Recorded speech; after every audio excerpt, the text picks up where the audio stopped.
Michael Vick joining us now. Mike, are you going Brady or Rodgers with this one? I'm going Rodgers with this one. This is what Aaron Rodgers been asking for all season. This is what he wanted: home playoff advantage throughout. You know, the home game, NFC Championship game to be hosting, and I think more so than anyone in the National Football League right now, Aaron Rodgers understands that this championship, you know, in this totality, is great and a necessity for his career. You know, Tom Brady, on the other hand, he's got 6 rings. He's got it all. And, you know, if Tom win it this year, then we won't get Tom next year. And this year was a very entertaining season for the Tampa Bay Buccaneers and for all the viewers and everybody who had a chance to, you know, speculate on this year's season. You know, it was great watching the Tampa Bay Buccaneers go through what they went through and coming out of it on the winning side.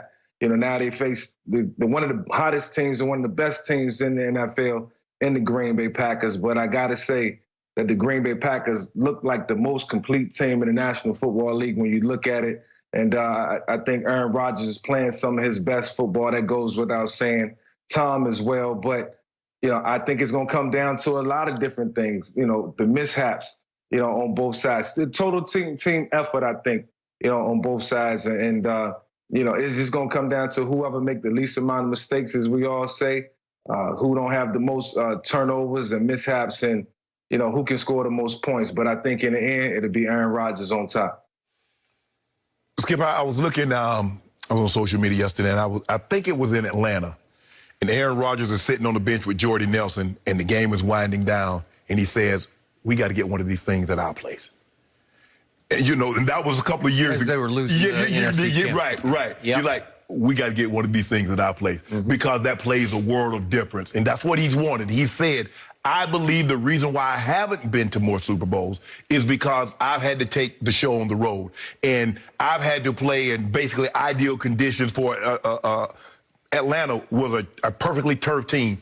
The Seattle have to go outdoors. He said, I want somebody to come to Green Bay when it's 20 degrees and it's freezing. I want the advantage. That's the purpose of me playing. He got what he wanted, Skip. You can't ask for a better situation. It's kind of like if I'm an actor, Skip, and you give me an actor, you give me the perfect script. There's no reason I shouldn't be able to get an award for this one. Except the script includes the GOAT coming in. Don't worry about it. I don't care who the actor I'm up against. You give me the perfect script, and I got it. This the perfect script. This is it. This is this is Denzel Lonzo in Training Day. That's what this is, Skip Bayless. What's your favorite? You like Brando. You like Brando. Okay? Who's your favorite actor? I like Training Day. I'll take Training Day. Thank you. He was unbelievable. So if you get some guys are just made for certain roles. This is it, Skip. You know, we can give you X and O. They take care of the football. Mike, you understand this. Turnovers going to play a huge part. Who gets protected the best? But sometimes it just comes down to who won it? Who going to make the play? What team going to make the play, Skip? Sometimes it just comes down to that. I agree. So before I launch, back to Michael Vick. Michael, did you suggest if somehow Brady wins this Sunday and wins the Super Bowl, that he would then call it a career and walk into the sunset? Absolutely. I think it'll be something that be resurrected, you know, that Tom probably don't want to deal with in terms of retirement. You know, it's a 2-year deal, $50 million, which means he's coming back for another season, which is why I understand. And I think that Tom is just having such a good year and having so much fun, even though it's a little turmoil in between. He wants to come back for that next year. If he wins the Super Bowl this year, that'll be 7. And he'll be 4. And, you know, the question will be, is it worth him coming back? And I just don't think we need that. Like I said earlier, we need that entertainment from Tom. And I'm not ready for him to go yet. If he wins the Super Bowl this year, I think he'll be forced into that action. I don't. I think he'd say. I think he'd be more determined than ever to come back. Huh? Yeah. I think he'd be more determined than ever to come back. And it's not about the money. He and Giselle, they got some money. They're good on the money end. Yeah. Oh, yeah, they full up. Okay. They full up. So, Michael, there's one man in sports I don't bet against. When the chips get pushed to the middle of the table, it's Thomas Edward Patrick Brady Jr. And I love him even more in this game because all the pressure, as you guys just laid out, it's all on the home quarterback because he got his dream come true. He's got Lambeau, middle of January. There are going to be at least snow showers in the morning. There'll be some snow in and around the edges of the field. And he says he's as healthy as he's ever been. This is his moment, his time. He hasn't won a Super Bowl or been to a Super Bowl in 10 years, and that was his one and only. It's all on Aaron Rodgers.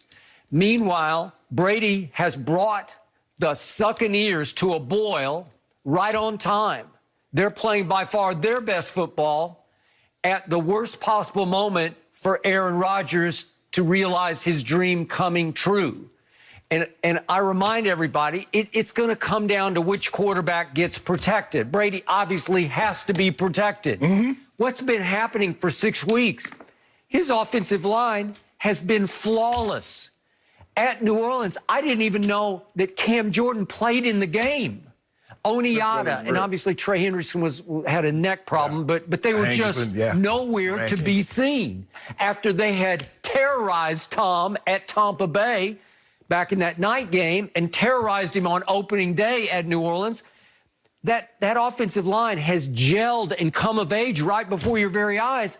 They don't even give up pressures anymore. So are you telling me that all of a sudden Green Bay's going to rise and shine and terrorize him at Lambeau? Well, first the thing they got Smith brothers. Well, they got to stop the run first because if you look at the last 6 weeks, they've been able to run the football a little better than what they have in the past, and so that's opened up the play action, which has also allowed Tom Brady an extra couple of seconds to throw the football. So you got to shut off the run first. You got to make him one-dimensional. If you leave them the option, and that's what New Orleans started doing, Skip. They gave him a two-way go. They rushed. They looked because the first time it was the last game they played them, 5 rush attempts. Now look where they went to. But this is all new. It came the last month. Go ahead, Michael. I mean, you look at the Green Bay Packers defense on all 3 levels. It's just structure everywhere. And we questioned, could they stop the run earlier in the season? And I think they got better at that. The linebackers, they're not household names, but they sturdy guys who, they hold down the fort. And then I think, the best part of that defense is the secondary, from safety to corners. And these guys are gelling and playing together. So when I said earlier the most complete team, I said it because offensively and defensively, they're connecting and gelling. Okay, but I thought New Orleans had at least as good a secondary, right? It's close. They don't have the big. They don't have a Jair Alexander. But let me know what, Skip. Well, I don't know. You know what could be a major factor? And Tampa's been slacking on this a lot. Special teams. You see, New Orleans took advantage of it, had great field position, ran one back, got it called back. Okay, now you're having to reach for special teams for an edge. I'll tell you, one of my biggest fears when I played was playing against 2 dominant pass rushers. I can deal with one, whether he's the front side or back side.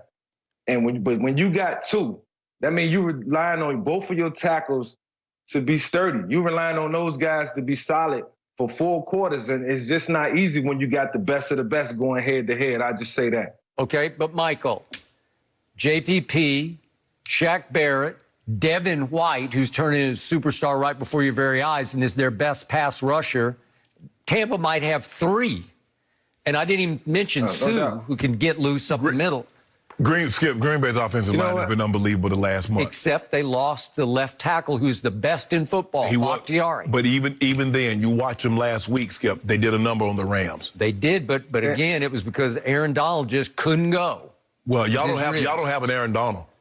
Well, who does? Exactly. According to you, according to most people, he's the best who ever played the position. He's the best they see it currently. But his front 7 is decent. Yeah, yeah. But what they do is that they try to make you one-dimensional because they shut off your run, and then they all of a sudden start playing the run on the way to the quarterback. And that's what they did to Aaron in the first time around, Skip. Yeah. They couldn't run the ball a lick. And then, y'all can't run it, and here come Todd Bowles bringing guys. Okay, I remind you, last week, Aaron Rodgers had the most rush yards in a playoff game he's ever benefited from against the Rams, 188 rush yards. Tampa, what do they do best? That's the one thing I'll hang my hat and helmet on is They stopped the run. It's hard to run against that front. Well, you better because of those two linebackers. Well, you better not let them get 100 plus, because if they get 100 plus, they're going to win this game easy. Okay, well, I don't think they will. Are you sure that they're going to protect Aaron Rodgers? Are they going to keep him clean? Is he going to say after the game like he did against the Rams, I was barely touched? The only reason they're going to clean the uniform because of COVID protocols. Other than that, they're going to have a yeah. The Green Bay Packers riding real high right now, and momentum is real. You know, Shannon, the mojo, you know, after winning a couple games or even winning one and knowing the magnitude of the next game and what's at stake and being at home, you know, it's all going to play a factor in this one. My last point to both of you is I dare you to go back and look at Aaron's 4 championship games he's played. He's 1-3, and in all 4 of them, by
we got to get one of these things in our place because that plays a world of difference. And that's what he's wanted. He said, I believe the reason why I haven't been to more Super Bowls is because I've had to take the show on the road. And I've had to play in basically ideal conditions for Atlanta was a perfectly turfed team.